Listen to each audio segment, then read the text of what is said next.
बिस्मिल्लाहिर्रहमानिर्रहीम। अस्सलाम वालेकुम नाज़रीन, फैसलाबाद पुलिस का कानून शिकन अनासर और जराइम पेशा अफराद के खिलाफ शानदार कार्रवाइयों का सिलसिला जारी है।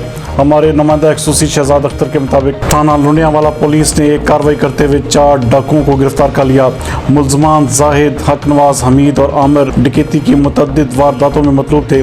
शहरियों से छीनी गई नकदी 2,50,000 रुपए बरामद करके मजीद तफ्तीश का आगाज कर दिया गया है। जबकि एक और कार्रवाई में थाना सदर पुलिस ने लावारिस बच्चे को वर्षा के हवाले कर दिया।